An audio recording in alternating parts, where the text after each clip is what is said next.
Rosenfeld is a two-time appointee to the California Energy Commission and one of the architects of energy efficiency research. He received his PhD in physics in 1954 under Nobel laureate Enrico Fermi, then joined the Department of Physics at UC Berkeley. There he joined and eventually led the Nobel Prize-winning particle physics group of Luis Alvarez at Berkeley Lab until 1974.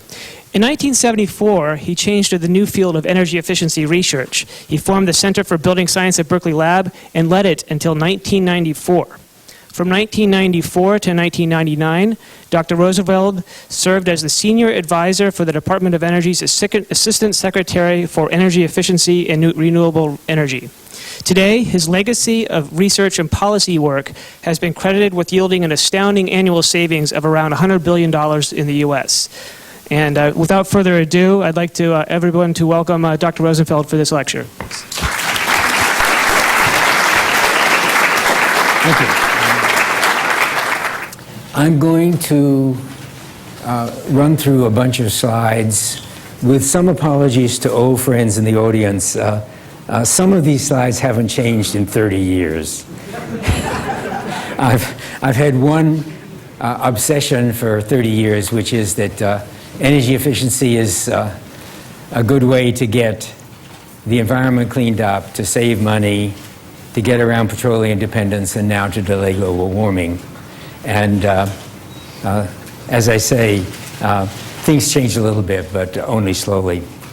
The very first slide is not that. It's just to show you that I really did work with Enrico Fermi. We really did publish this book together. You can see from the size of the type the relative importance of the names.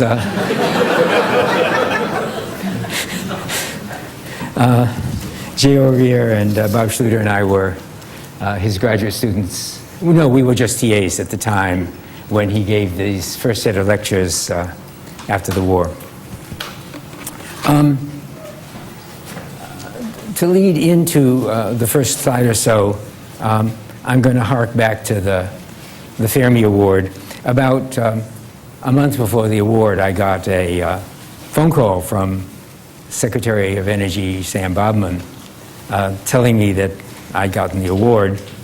And he said at the time, he said, I've got to write up some talking points to introduce you, and I think I'm going to email them to you and let you see if they're roughly correct. So he sends me some first draft in which it says that Art Rosenfeld has created a team of researchers and engineers who are saving the United States hundreds of millions of dollars per year. And I took a look at that and said, well, that's an interesting factor of 1,000 mistake. It's really probably around 200 billion, but I'll claim 100 billion a year for being conservative. And I'm going to show you some of those numbers now, but I think it is interesting that the powers of energy efficiency are such that people still make a mistake of a factor of 1,000, and some of those people are still at the Department of Energy.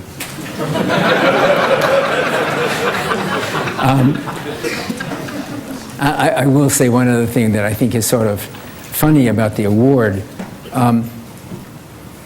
The award is officially presented by the president, who had other things to do that day. It was presented by the Secretary of Energy and two undersecretaries, all of whom gave incredibly and I think sincere respects to the importance of energy efficiency. But it was a little macabre because the previous time I had seen Undersecretary Dave Garman, who at the time had been Assistant Secretary of Energy Efficiency and Renewable Energy, he had been kidding me that he would be friendlier to the whatever request I had at the time if we weren't suing them at the California Energy Commission, because the Department of Energy is responsible for about 20 appliance standards which are supposed to be updated every 3 years, so that means they should update about 5 a year. The Bush administration has been in office for 5 years, and during that time all they have done has been to try to set back one standard the other way. and no other updates. So NRDC, accompanied by 10 states, is in the process of, 10 states including California, is in the process of suing the Department of Energy.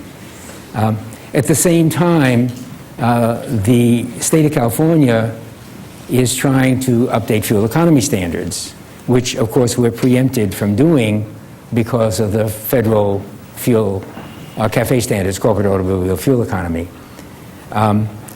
We argue that CAFE was thought out in 1975, long before anybody thought of global warming. It was to reduce petroleum dependence and to save money, and that those desires are now trumped by the fact that it's actually a public health issue because the world is warming. So we have legislation which is going to increase the fuel economy of cars sold in California, ramping up to 30% and starting in 2009. The automobile agencies, the automobile industry is suing us. The federal government is a friend of the court on the side of the automobile agencies. Schwarzenegger is the chief representative of California, so Bush is suing Schwarzenegger. Meanwhile, the Department of Energy is giving me an energy efficiency award, so it's all it's all a little strange, but anyway. This is the $200 billion argument. This is a plot, and this is perfectly standard data. It appears every month in Monthly Energy Review from the Energy Information Agency. It appears once a year in Annual Energy Review, and it's a plot of what's called energy intensity, which is thousands of BTU per dollar of gross domestic product. And so that's something which should get better all the time as technology improves, but how fast it gets better depends on policy and price and so on. And the blue line here is actual, published monthly. The time scale is 1949 to a vertical line in 1973. That's the famous OPEC embargo when we first started thinking about energy efficiency and energy policy. And then a big increase in the rate of decline of this to today.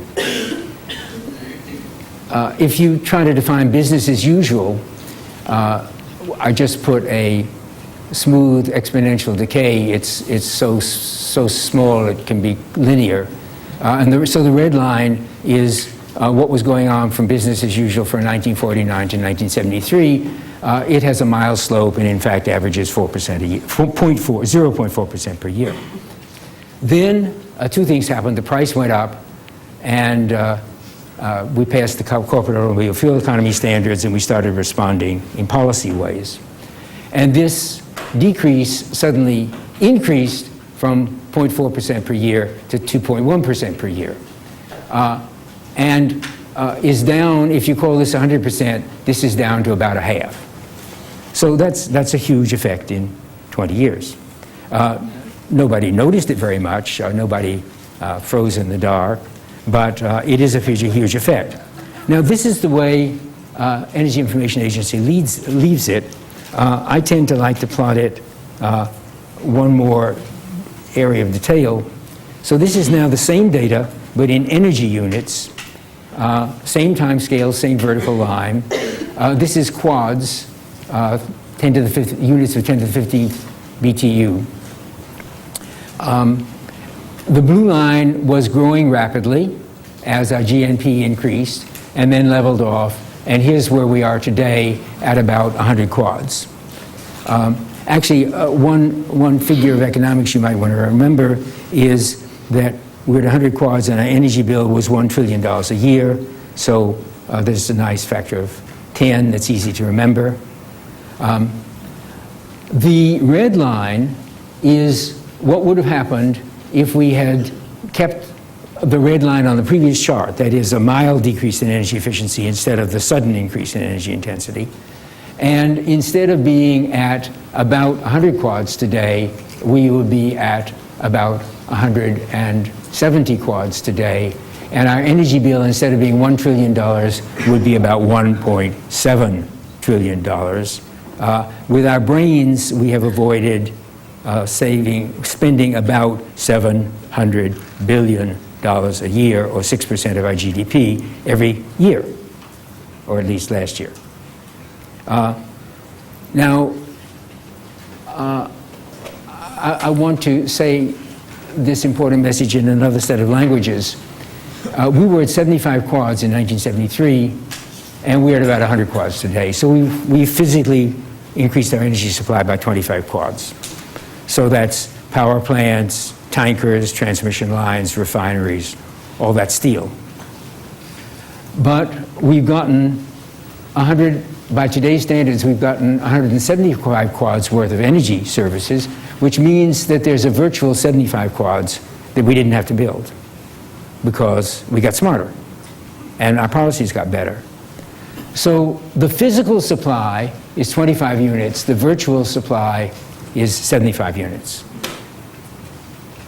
3/4 of all our new energy services have come from energy efficiency and energy policy, 1/4 from actual steel in the ground.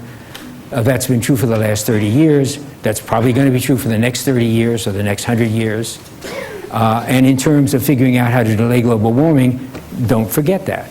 The first thing to do is to go in for improved energy efficiency, improved energy policies, better automobile fuel economy, and so on. And then what you can't do that way, you do with steel in the ground. But it's cheaper this way. So,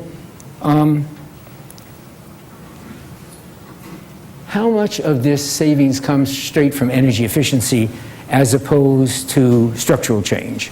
After all, it certainly is true that since 1973, we've exported first the aluminum industry. We got rid of that as we ran into power shortages. We now import concrete from overseas, but mainly it's an internal effect that we've gone from a smokestack economy to making chips and making money off of selling electronics and so on, and that's less energy intensive. So it's not all energy efficiency. I shouldn't claim it is. But some of the numbers that you can tease out are pretty big. Cars. In the early 1970s, we were at 14 miles per gallon. We're now at about 21. That's a mixture of SUVs and cars. If we were still at 14, we would consume 75 billion gallons more and pay $225 billion more for gasoline alone. That's 2% of our economy saved right there. If we go ahead and if this suit, the Schwarzenegger-Pavley suit works out, we'll save another $150 billion a year, because as soon as, if we win this suit, 10 other states will immediately pass the same rules, and that trumps the country, so we'll do a lot of good. Even commercial aviation, jets are better, is saving us about $50 billion a year. Appliances and buildings are more complex. I'll get to that in a minute, because there's so many different small things that we do, and they're not wrapped up into one index like fuel economy. So I tried one evening, not very carefully, to make the case that if energy efficiency had been frozen at 74 levels, what are we probably saving today? Well, in space heating, between the fact that we have somewhat more efficient furnaces, we've gotten rid of electric resistance heating, certainly in California and a lot of the world, and buildings are a lot more efficient and better insulated and better windows. We're saving about $40 billion a year.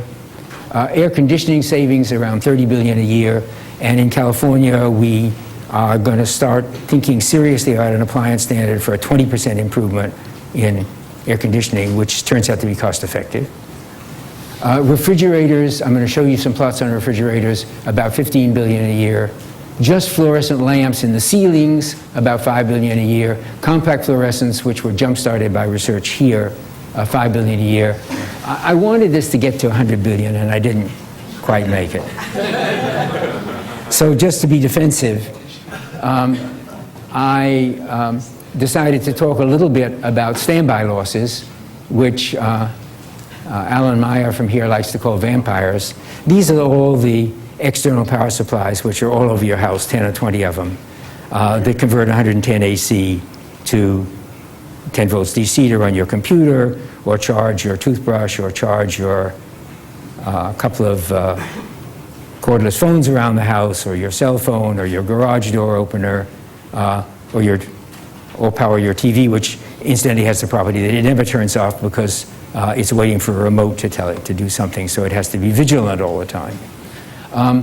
We have passed standards in California. The federal government has never paid any interest in standby losses, but we have passed standards in California such that the average external power supply or battery charger, which now runs 3 watts, but there are 20 of them around your house, which now runs 3 watts, will come down to about 5 watts, to about half a watt, so virtually to nothing.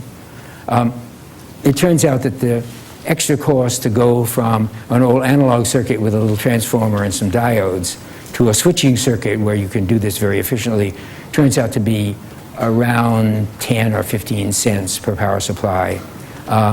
I used to go around until a recent trip saying that the payback time would be about 1 month in saved electricity.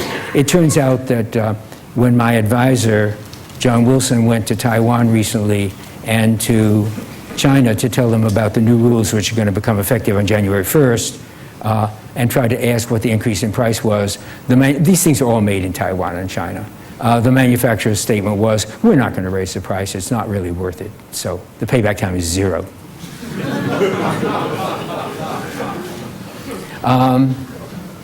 Okay, I think a fair summary says that out of the total $700 billion savings, probably a third of it is structural. A third of it comes from transportation, that's cafe and jets and so on that I just mentioned, and something like a third comes from technical improvements in buildings and industry. But I'm only claiming 100 billion, just to be conservative. One thing that interests me is that I seldom am on a platform agreeing with the Vice President. But this is a quote from the much discussed National Energy Policy Report. This is the one where the advisors were never made public. But the quote itself says, had energy, and Cheney is the lead author, had energy use kept pace with economic growth in the nation would have consumed 171 quads. Now that's the same number I showed you. Last year instead of 99. Well, we're at 103 now, but this is a 3-year-old report. So the interesting point is that the Cheney agrees with these numbers exactly. About a third to a half of these savings have resulted from shifts in the economy. The other half to 2/3 comes from greater energy efficiency. So amusingly enough, the Vice President says it's better than the Energy Information Agency. That was a surprise to me. I would like now to make some comparisons with California. There's a problem. This is a plot, the same plot in gray, except it only goes back to 1963, that I just showed you with E over GDP coming down. I said roughly to a half, actually to 54%. California did a little better. It came down to 46%. But the trouble is, it was going up with big economic growth before. So I don't know how to extrapolate. And anyway, the trouble with this is we're stuck with this terrible problem of fuel economy, which we're up till now haven't done anything about. So instead, everything else I say for the rest of the talk is going to be electricity only, where we control our own destiny. So here's the plot I like to show most. Per capita electricity sales from 1960 to 1972, and then that's the embargo, should be 73, and I meant to say that, and then on till today. The gold line is California, the gray line is the United States.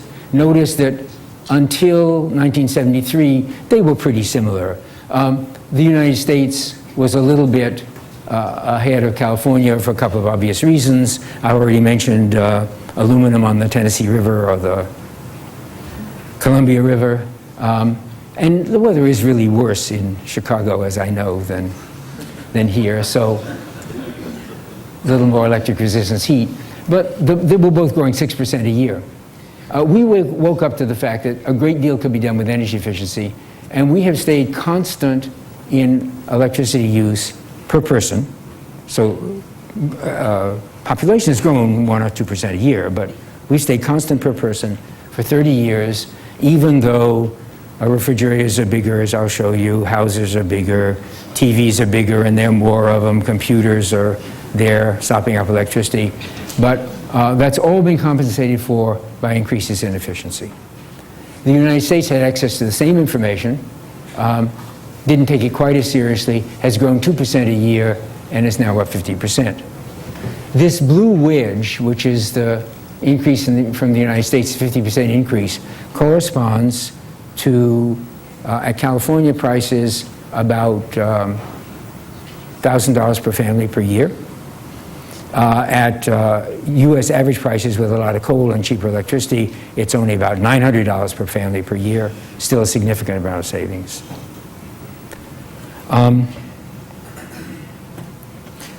CO2-wise, how are we doing? Nobody knows which measure to use for CO2. One is tons of CO2 per dollar. That's probably the fairest one. The other is tons of CO2 per person. But in any case, up here is bad and down here is very good. And here's Western Europe and California, and here's the United States and Canada and Australia. So we're roughly twice as, we're heating up the world roughly only half as fast as the United States as a whole, which is, I think, something to be proud of. I wanted to make this remark. This is the same California in gold, United States in gray, to say that we're not the only state. New York takes energy efficiency very carefully, and you can see that they're as good as we are. And that's New York State. You like this one.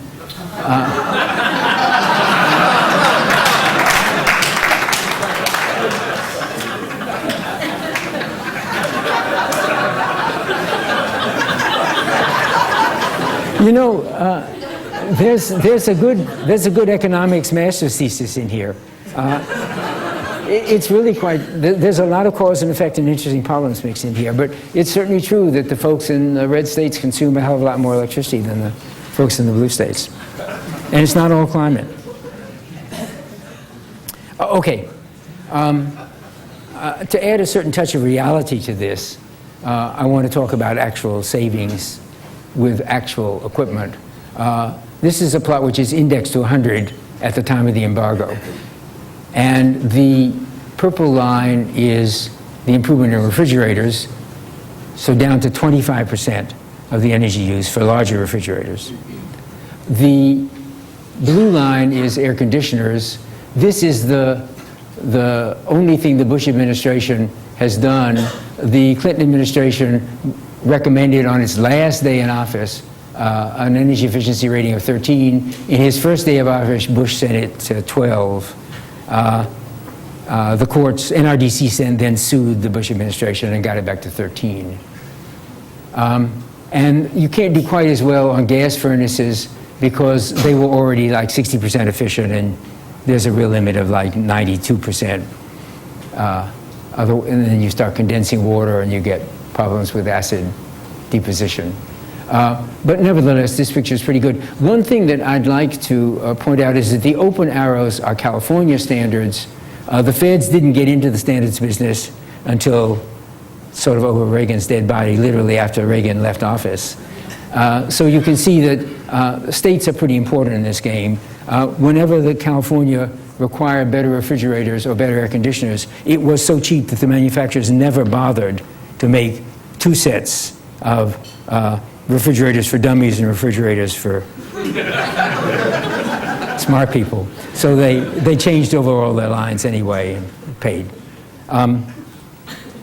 So I'm going to look at refrigerators for a minute. This is the start plot I apologized about because it's about 4 years old. 1947 to the embargo to today. Let's get rid of the blue, the whatever color it is, purple line first, which measures cubic feet of refrigerator, usable feet, square cubic feet. In 1947, it was 8 cubic feet. had climbed to 15 cubic feet by the time of the embargo, and then sort of leveled off at about 20 cubic feet. This isn't that we learned to cope with affluence. It's not. It's the refrigerator manufacturers haven't figured out how to make the architects make bigger kitchen doors. The energy use was going up completely out of control, like 9% a year until the embargo. This would have gone up here somewhere, but two things happened. The federal government quickly put out yellow energy guide tags, which allowed you to tell how much energy your refrigerator used, which was a huge help.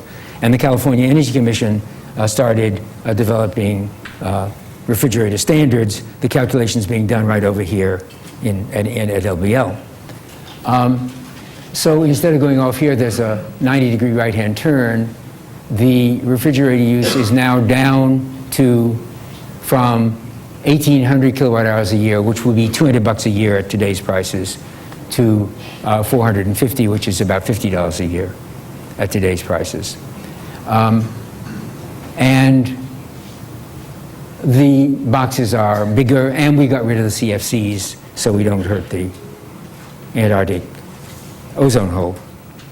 And these are all pretty easy optimizations. It's a little better, more copper in the heat exchangers, a little better insulation. The electric motor's efficiency has grown. The motor of the compressor was about 40% at this time. It's now about 90%, and so on. More copper in the motors, better steel in the laminations.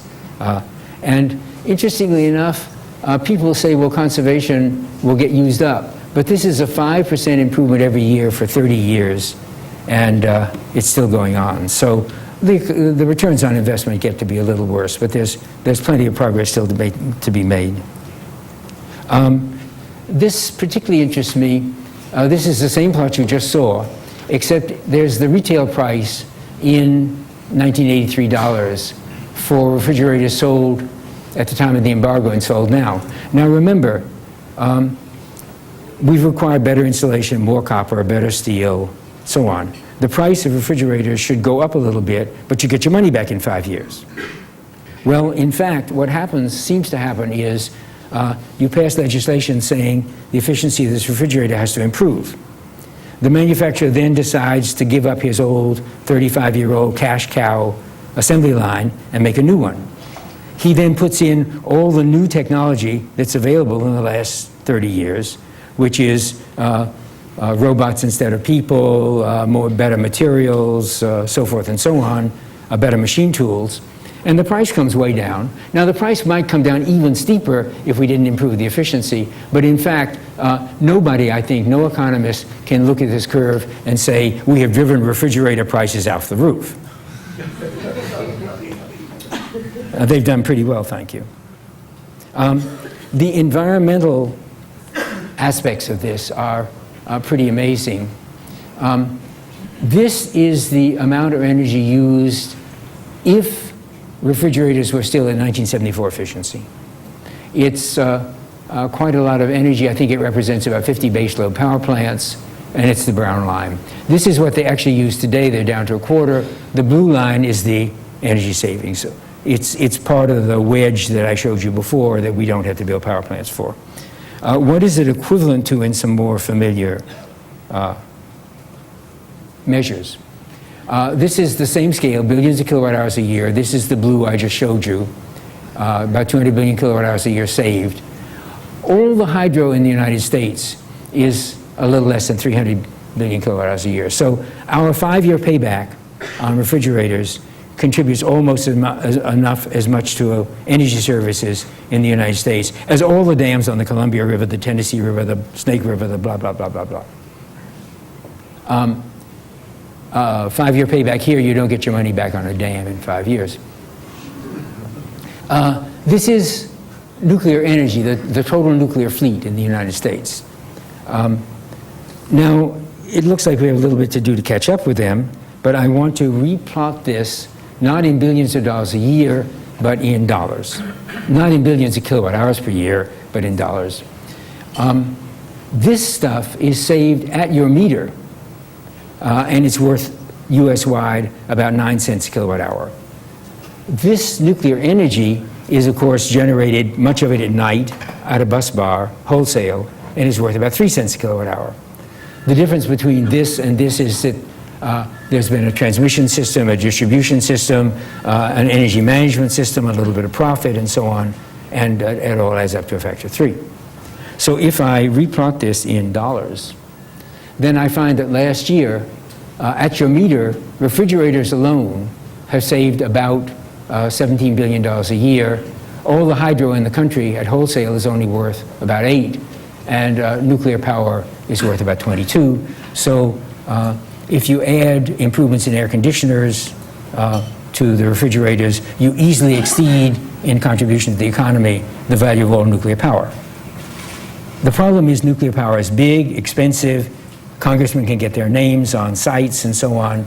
It has lots of lobbyists. And nuclear power is in our future, I'm sure, but I think less of it than the average person thinks. But in fact, I think I'm going to make this point a little bit stronger. This is an issue which comes up in California all the time now. There are 2 ways that you can save a kilowatt of peak power on your new home in, say, Sacramento on a hot afternoon. One is now required by California standards.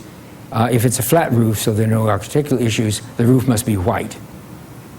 That saves about 20% of the air conditioning load, 20 to 25%, because the roof stays cool and doesn't radiate down on your house.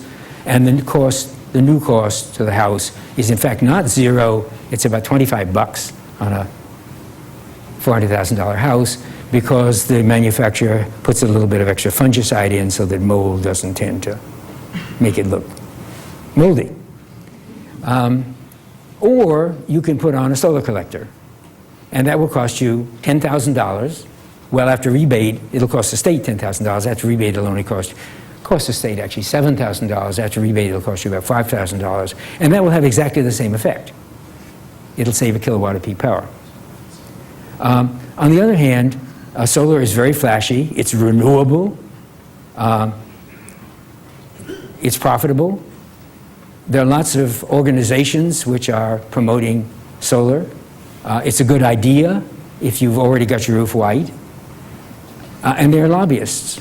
The white roof went through smoothly with no opposition, thanks to great work by Hashim Akbari over in Building 90, who did all the calculations. But there are no lobbyists for white roofs because there's no profit in white roofs. It just happens. And now, in fact, there's some high-tech work going on in which it turns out that the heat from the sun is 50% visible and 50% near infrared. So if you want a cool roof, but you want it to be brown, you can find a pigment, or green or red. You can find a pigment which is whatever color it is in the visible, and it will absorb up to 50% of the sunlight in the visible, but you can find pigments which are very white or reflective in the near infrared. So there are now cool colored paints. They're half as good as white paints. They cost nothing extra, and they are going to be required starting in 2008 on all new buildings in California, including your residences. They will save half a kilowatt at no cost. At the same time, we're promoting, and I think it's a good idea, solar collectors, but half a kilowatt is about $4,000. We just forget that it's very easy to look around and find efficient things to do. This one sold well in China. It's the same idea as the refrigerator plot, except in this case I'm comparing to something quite different. This purple plot here is the total amount of electricity which will be generated by the world's largest construction project, which is the Three Gorges Dam, in another 10 years when they get all the generators installed, 18 gigawatts. 18 gigawatts, incidentally, is about a third of a California, so it's a significant construction project. The Chinese in the year 2000 introduced refrigerator standards. They had been really terrible before then. This is partly the work of Mark Levine and his China group over in Building 90. And they introduced air conditioning standards. And then they tightened the standards in 2005, and if they went all the way to American Energy Star standards, they would be up here, but the red is actual savings. And I'm going to take 10 years of sales of these equipment. Now, China's a big country. Refrigerators sell about 15 million a year in China now, about 8 million a year in the US. And air conditioners about the same ratio. The savings after 10 years of installing 3 gorges or after 10 years of appliance standards will be comparable in billions of kilowatt hours a year. But remember, of course, this is wholesale power worth, again, probably 2.5 cents, they claim. And this is retail power. The Chinese somehow or other claim that they can get it from 3 gorges on the Yangtze River to Beijing for only a factor 2 instead of a factor 3, the way it costs us. So I put in a factor 2, and this is the economic value of 3 Gorges Dam, and this is the economic value of air conditioner and refrigerator standards. The moral is you need both. But they probably don't need as many 3 Gorges as they think if they tighten up their standards a little bit more and enforce their building standards. This is only appliance standards. Where does this come from in California? This is the California US difference. This savings here amounts to about 1% per year. So let me make a disclaimer now. I showed you that wedge with California flat in electricity use and the United States going up 2% a year. Half of that is probably structural in the weather. I mean, you do really have to air condition less even in Sacramento than you do in Miami. And so we only claim that half of that wedge is energy efficiency. Of that wedge, about a quarter seems to come from appliance standards, about a quarter seems to come from building standards, and about a quarter comes after careful auditing from programs which the utilities offer you to do anything they can to beat the standards. They give you rebates on refrigerators to buy Energy Star refrigerators. They pay $2 cash to any manufacturer anywhere in the world who will sell a compact fluorescent lamp in California. Upstream rebates are a very effective way of doing things. They will give you audits on your house, on your business. They will do anything they can to meet the standards. You pay an extra 2% on your electricity bill, but you actually today you pay about 1.5% extra on your electricity bill, but we knock off demand by 1% every year. So it's a wonderful investment. And that seems to be the way it's working out. This is a picture of Los Angeles from Mount Wilson. If you're energy obsessed, as I am, when you land in Los Angeles, you're always uncomfortable because in the daytime, what you see is hundreds of square miles, thousands of square miles of roofs which are not white. They don't get it yet. They will starting January 1st, but there's still a lot of dark roofs. If it's at night, what you see is these lights.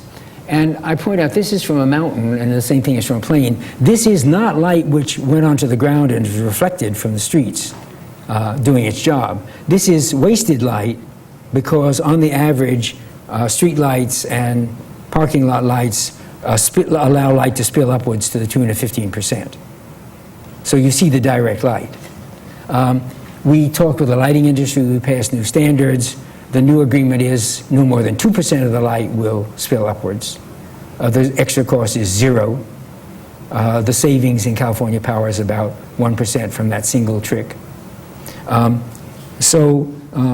One of the things, one of the measures I want, reality checks I want, this is the famous NASA photograph of civilization as we know it. And over the next 10 or 20 years, as all those damned stupid lights get replaced, California should disappear. Now, this is a plot of the amount of money which California has spent through its utilities on energy efficiency programs. That was the largest single wedge I showed you over the period from 1976 to 2012. And there are a couple of interesting policies here. As soon as the embargo started, the utilities quickly realized that they could save a lot of money in buying new power plants if they went in for energy efficiency. But the problem was the problem was at the time, profits and sales were coupled. That is, every 3 years, these are regulated utilities, every 3 years there was what was called a general rate case. The utility would show what its revenues had to be, what its projected sales would be. The Public Utilities Commission would divide one by the other and say that's going to be the average cost of a kilowatt hour. The trouble with that is then for 3 years, the more kilowatt hours the utility sold, the more profit it made, because there was profit embedded in that calculation. About here, at the beginning of this ramp up, we realized that that was stupid, and that what you want to do is to decouple profits from sales. So you want to say to the utility, here's the rate for the next 6 months, but if you have a vigorous conservation program and you sell less kilowatt hours, we will true up your rates at the end of 6 months so you come out whole. So we completely decoupled profits from sales. This allowed Kafkaesque things to go on. Before the embargo, PG&E was selling both gas and electricity, but electricity was more profitable, and they were selling all-electric kitchens and badly insulated houses. Then we decoupled profits from sales, and the very same salesmen who had been getting bonuses in 1975 for selling all-electric kitchens were getting huge, bigger bonuses in 1976 for selling gas-fired kitchens. It was just quite remarkable, and spending went up this much. Then OPEC collapsed, interest collapsed for a while. Then we decided to jack it up, and we decided to make conservation actually profitable to the utilities, so that for several years, if the utilities had a program which saved Dan Kratz's family $1, the rates were raised after audit the next year so that PG&E got 15 cents back on that $1. So you only got to keep 85%, but it was 85% of a cutthroat, vigorous program instead of 100% of a sort of ho-hum program. And that was this wave of spending. This was crisis spending. Spending went down during restructuring, but now the most interesting thing that's happened is the following. This light green, which you may not be able to see from the back row, but underneath this line is what's called public goods charges. The Public Utilities Commission decided that these programs were so successful that utilities, instead of competing, should just all have to put up 2% of their money for energy efficiency. However, after the crisis, it became clear that the obligation to serve customers was back on the backs of the utilities, that relying on merchant power plants didn't work. And the utilities had to figure out how to meet forthcoming load. Well, the utilities now are realizing that profits and sales are decoupled, said, you know, $250 million or 1.5% isn't enough. We can save a lot more money on energy efficiency than we can on building new power plants. So we are going to voluntarily take a lot of money we devoted for power plants and add it to the public goods charge. And this year, we are now spending $660 million, which is 2 full % of your electricity bill, on energy efficiency programs. We hope to knock this down now 1% a year to energy efficiency for the foreseeable future per person. Population growth will still be about 1% a year, so we'll stay flat, but that's where you can intend to go. So that's my single-purpose, obsessive message, and we want to take some questions? Sure.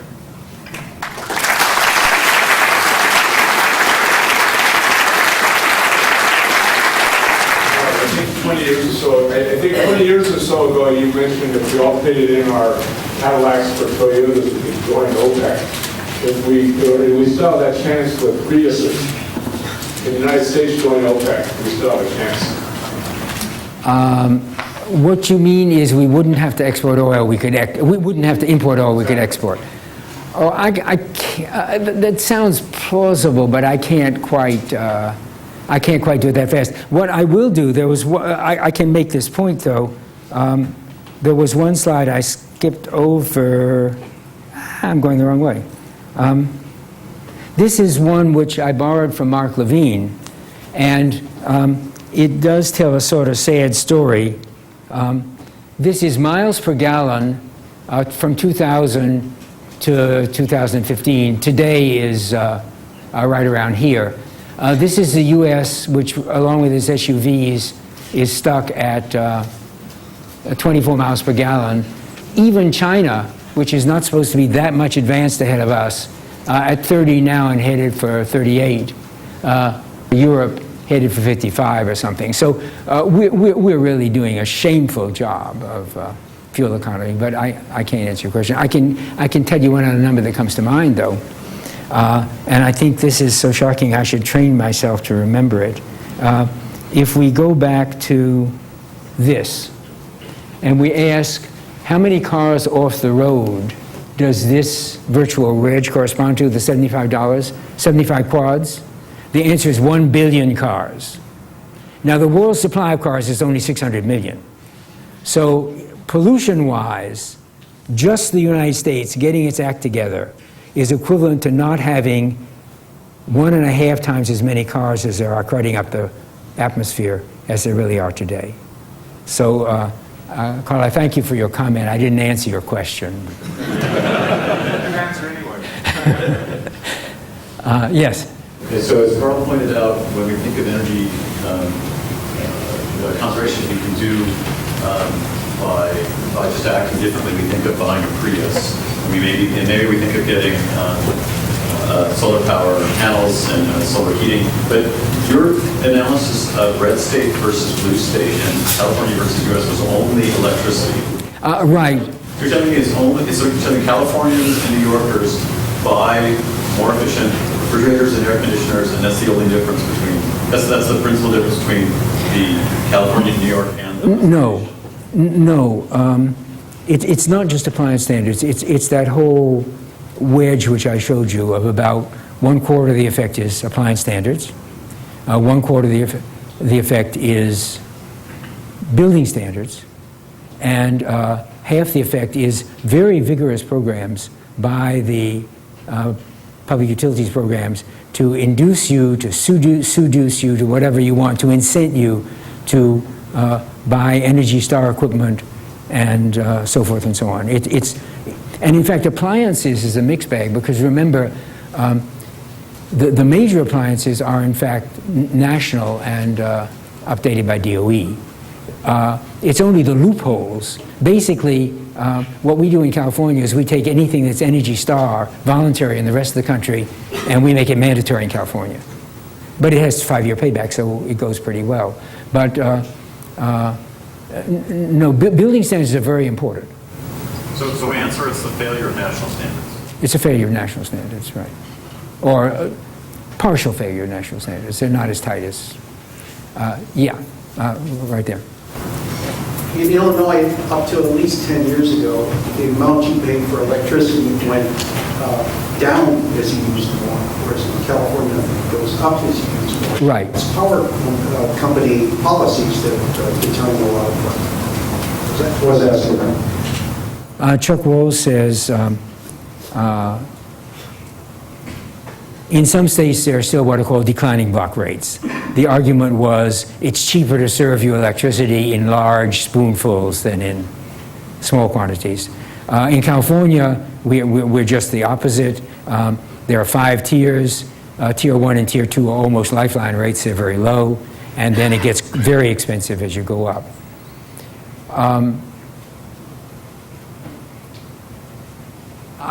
Chuck, I really don't know what to say, except I think that illustrates a big difference in attitude. And red versus blue? Louder. Red versus blue. Red versus blue, perhaps. I will tell you, Illinois is going to go in for a very aggressive energy efficiency program now under Exelon. They've decided, they've got the word too, and they've decided it's cheaper to do energy efficiency than more power. Again, I don't have a very good answer for you. So if you put in a nice efficient, 92% efficient gas furnace, there's still a fan on the darn thing, which I calculate is one of the biggest energy eaters in our house. Isn't this accurate? Yes, and that's one of the reasons we're suing DOE, because they haven't updated. We agree completely. The fan energy was not part of the early test procedures. It absolutely should be, and we want it changed. I think of the Netherlands as a progressive bicycle riding country. Why are they so high up in your chart in having an accident? You know, that's a good question. They're also a highly industrialized country, and to be perfectly honest, I just don't know. I wondered about that too. So all I can say is I'm glad you're alert. You've alluded throughout your talk in nice and indirect terms sometimes about the politics of energy efficiency, and you've had a long history in that area. I'd like to hear just some of your insights of the past and perhaps present and future in that, how that affects the actual energy efficiency applications that you actually see coming down the pipe. Well, if you just want two personal comments, one which did surprise me quite a lot is how California was already pretty convinced that global warming was a problem and they should pass the Pavley bill and so on. But Governor Davis, a Democrat, isn't nearly as aggressive on energy efficiency as Governor Schwarzenegger, which surprised me quite a lot. I didn't take all that very seriously before he came into office. But he's convinced that global warming is a serious threat. He has toyed with the idea of even a cap-and-trade program, although that's being held. But he signed an executive order requiring a 20% increase in the efficiency of government buildings, and has appointed a very high-level task force to do that. He's all behind the California Solar Initiative, which is to put 1 million solar roofs in place. So it's been gratifying to see that energy efficiency can be a bipartisan issue, at least in some states. The only other thing I can say is very vague. I think that the global warming issue is what's going to continue to trigger more energy efficiency. My impression is that Americans really are beginning to say, boy, sea level rise is a problem. Katrina was probably worse because of, Katrina was not entirely the incompetence of the engineers. It may have been also something to do with the water temperature. And I think we're going to see more and more states paying attention. But I read the same newspapers you do. I'm not sure that I'm that well equipped. So if we had 1% of the planet painted white, would that help? Oh, yes. Let me, thank you. I'm getting out of this I'm getting over here, I guess. That's where I'm supposed to be because it's being taped. I forgot. That's a nice note on which to end. Urban heat islands have been studied for a long time, mainly by the Heat Island Project here under Hashim Akbari. And the idea is that you can not only save air conditioning under a house by putting a roof white, a white roof, or cool colored roof, but if you also go for cooler colored pavements, which means white aggregate in the asphalt instead of dark colored rocks, again, usually it costs nothing, and you plant some more trees to get a more evapotranspiration, you can lower the temperature of cities by typically 10 degrees Fahrenheit. Fahrenheit.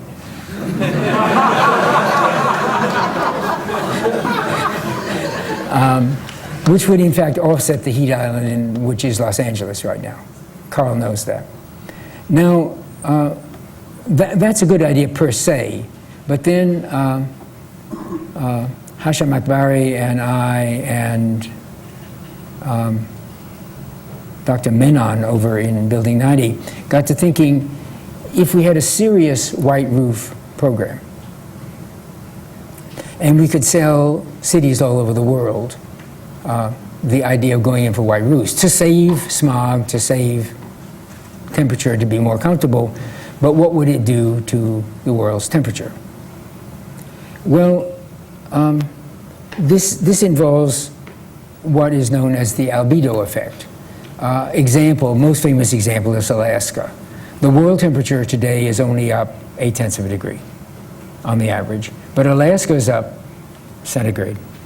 I'm switching to science now. The world is up 0.8 of a degree centigrade, but Alaska is up 3 degrees centigrade. Why is that? Well, it's the albedo effect. It's the fact that the ground used to be thawed and dark as opposed to snow-covered like 8 weeks out of the year, but now it's 15 weeks out of the year, and the albedo difference between snow and ground is really a lot, and so Alaska and the poles heat up very sensitively. So there's nothing to do with CO2. To offset it, you might need tons of CO2, but it's nothing to do with CO2. The world is now about half populated, about half the population of the world lives in urban environments, and that's about 1% of the world's land mass, or about 1/3% of the total world's volume. If you calculate how much that would cool the world, and we did this years ago, and it didn't seem very interesting. It was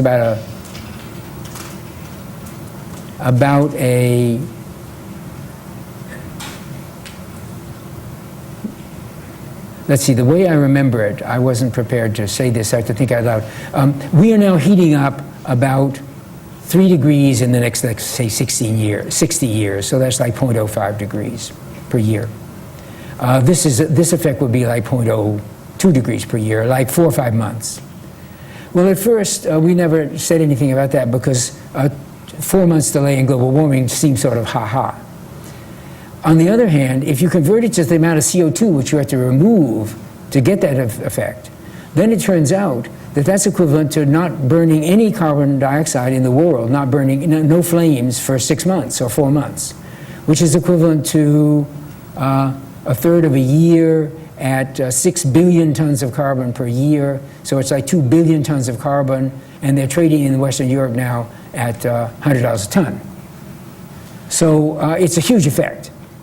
We've never gone public with this because we're trying to get the numbers straighter, but it is an interesting effect, and it would delay global warming by a few months. And if we could get some sort of UN program which said to, say, the city fathers of Shanghai or Beijing or New Delhi or whatever, if you start a white roof program, we'll give you $20 million to get started.